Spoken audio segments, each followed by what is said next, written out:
I think though we welcome India's engagement, its humanitarian role in the even past 20-25 years, India's role in the rehabilitation and development of Afghans in the education sector, health sectors.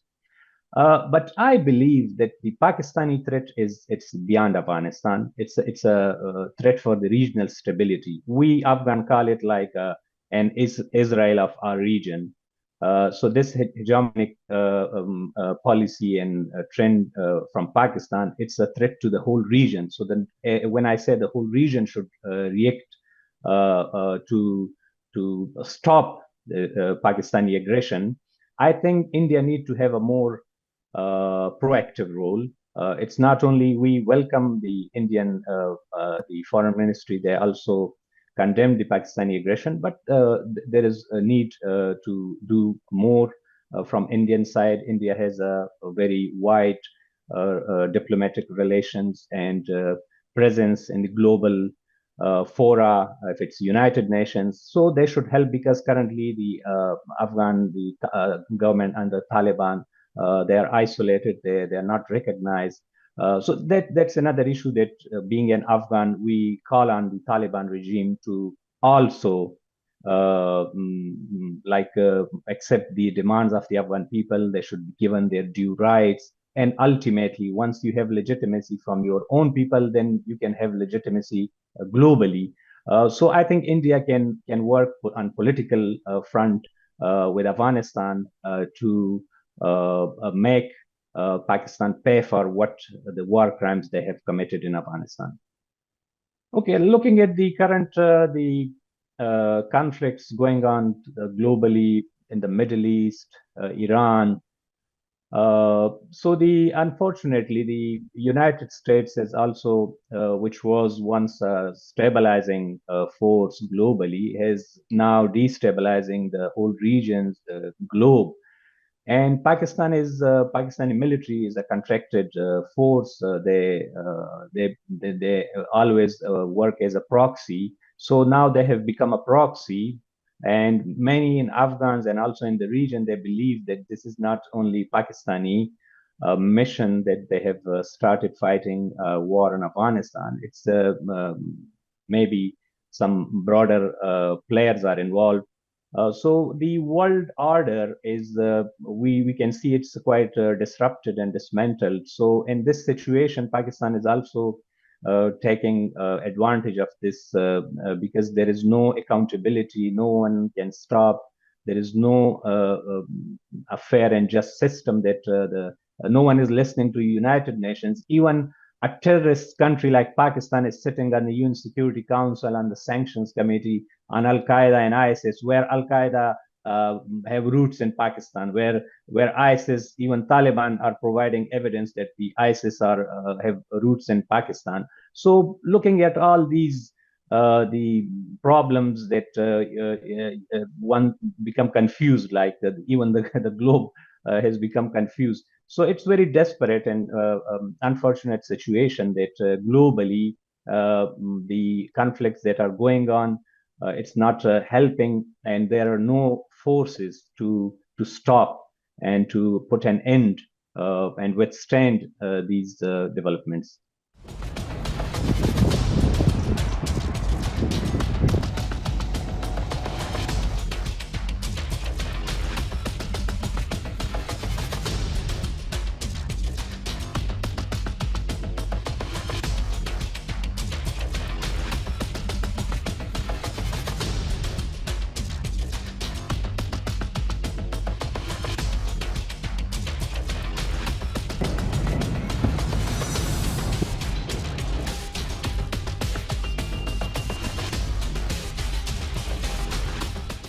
It's very obvious the Pakistani military regime, they have slaughtered, they have massacred Afghan civilians, they have committed war crimes.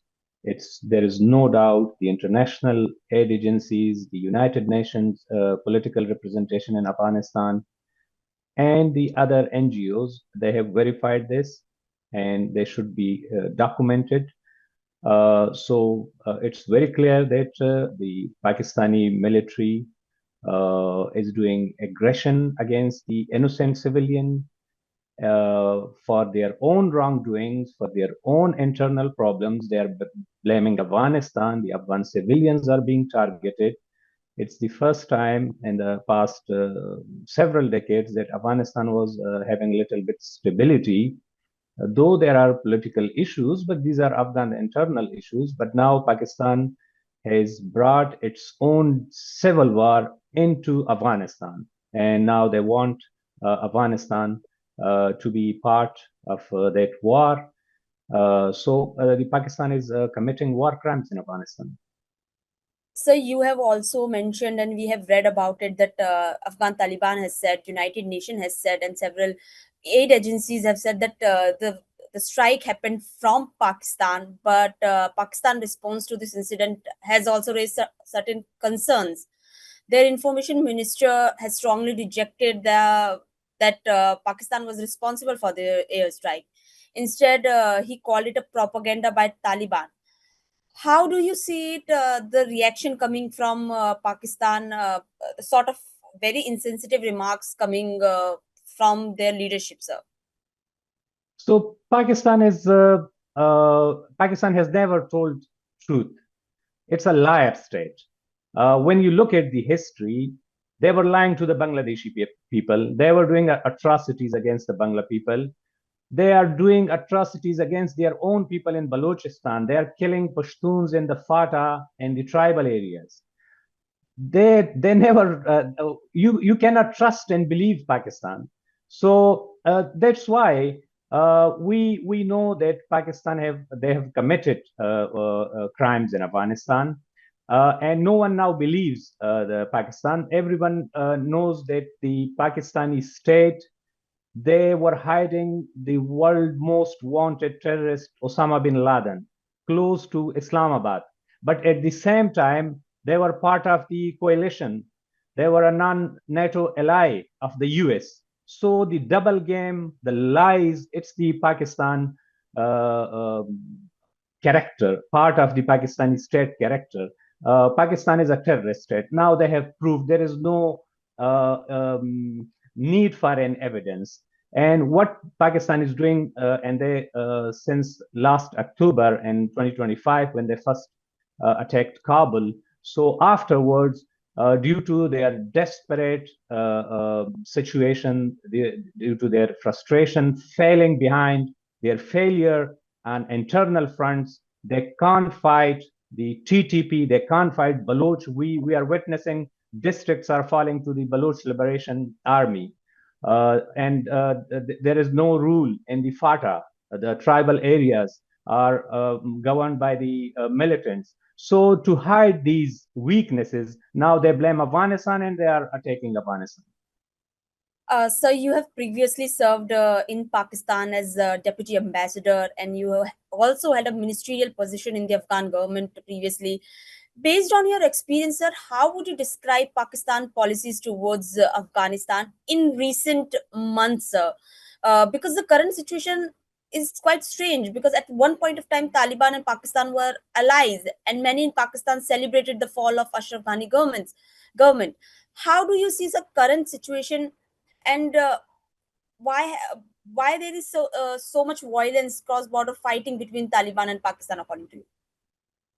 Look, Pakistan, the reasons Pakistan has started, it's not new for Afghans. It's for the past 5 decades, since the late 70s, when unfortunately the Soviet invasion, and then afterwards, like the civil war, Mujahideen, and then Taliban. So we know that the Pakistan is interfering in Afghan affairs, and the purpose is that to have a vassal state of Afghanistan to rule. The proxies should rule this time, because they sold the Taliban in the 2001, after 2001, to Americans. So now the new Taliban, they are aware that what Pakistan did under the name of Islam and the neighborhood. So they are now exposed. They can't hide. So this time, when Taliban refused that they will not be a proxy anymore, and they will not be a client state of Pakistan, and the Taliban government, they told that we want to have a friendly relationship with all the regional countries, India, Tajikistan, Iran, whoever. So these are the main root causes that Pakistan don't want an Afghanistan which is sovereign, which is independent, and which decide its own fate, and to whom it should have relations and to whom it should not.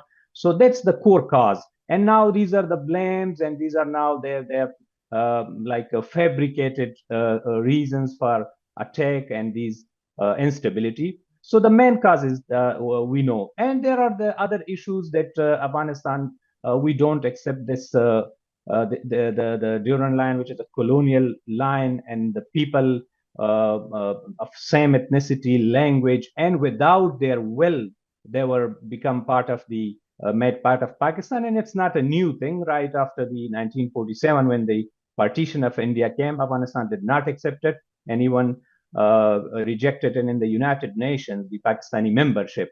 But based on the neighborhood and same people, Afghanistan was not that aggressive. The policy was to have a good neighborly relationship. But when it came to Pakistan, and they seized an opportunity when the Russians came, so they started this blatant intervention and interference in Afghanistan. So these were the core issues. So, given the current situation, how do you see the future with Pakistan, Afghanistan, futures with Pakistan?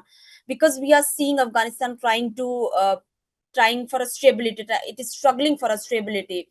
There are internal issues as well. The way Taliban is ruling, the country is also faced with natural disaster. Last year, we see an earthquake there. How do you see this conflict evolving? Can we expect talks in near future? Can we expect Pakistan to sit down and have meaningful talks with Afghanistan and resolve this issue? So everywhere when there comes disputes, when there comes conflict, so at the end of the day you have to negotiate and talk. But looking at the Pakistan aggressive behavior, its repeated bombardment of civilian areas of Afghanistan territory, the violation of the territorial integrity of Afghanistan. It's not only Kabul. You can see it's along the Durand line. They are hitting and killing civilians. It's a 2,600 kilometer long line. So they are affecting the trade, the life, the livelihood of the people.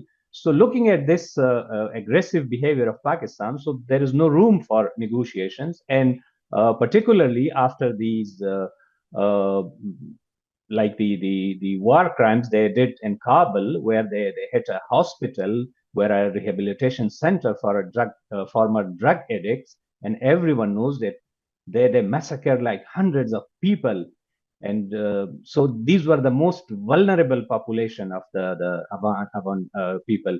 So now after this, I don't think in the near future there will be any hope for any negotiations. But ultimately, Pakistan should realize, though being an Afghan, we cannot forget this Pakistani aggression and atrocity. They have to pay for it. It will, if it not today, tomorrow, the day after, 10 years later, or 50 years later, Afghanistan will revenge this.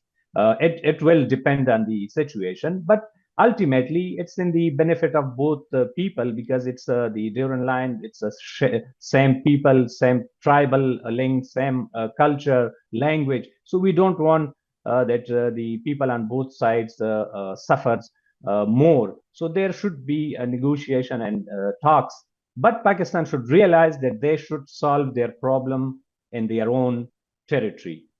TTP is their own problem. Whatever militants, it's the results of their own policies of nurturing, of training, terrorism.